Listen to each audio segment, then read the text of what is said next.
Bonjour tout le monde. Aujourd'hui on se retrouve pour combattre ensemble des douleurs qui peuvent arriver dans le bas du dos, au niveau du bassin, au niveau des hanches. D'accord? Donc faut pas s'inquiéter, c'est des fois nos muscles, ils tirent un petit peu sur nos os, sur nos ligaments, sur nos membranes, autres que osseuses, et du coup il faut s'en occuper.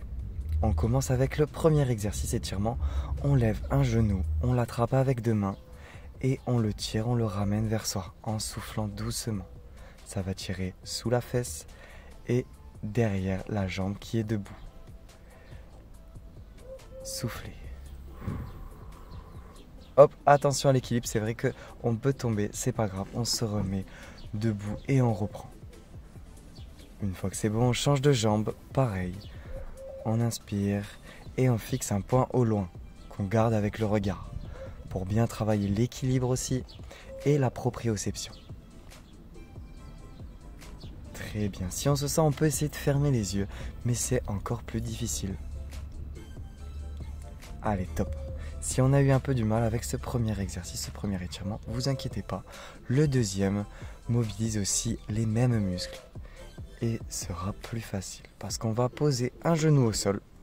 Voilà, avec le genou avant fléchi, 90 degrés, mais on peut accentuer l'écart et on ramène les fesses vers le sol. On pousse légèrement, on étire, il ne faut pas que ça étire trop, mais il faut que ça étire quand même un petit peu. Ensuite, on va pencher les fesses vers l'arrière et aller chercher avec le bras gauche, la jambe gauche, en soufflant doucement. Une fois que c'est bon, on change de jambe.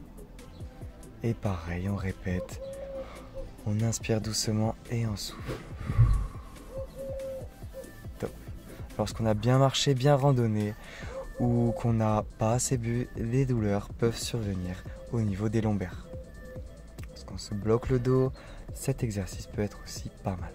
Ensuite, on va venir lever le genou arrière et faire l'exercice un peu plus dynamique. Top.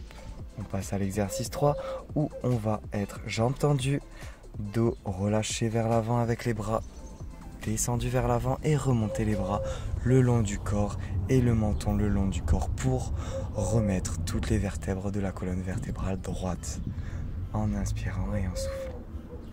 Et c'est tout pour moi. J'espère que ça a été. C'était plutôt rapide.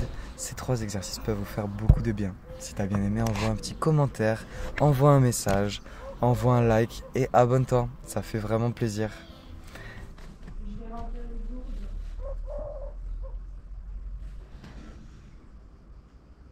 Et c'est tout pour moi les petits potes, j'espère que ça vous a plu. On se retrouve très bientôt pour un nouveau tuto. Bisous!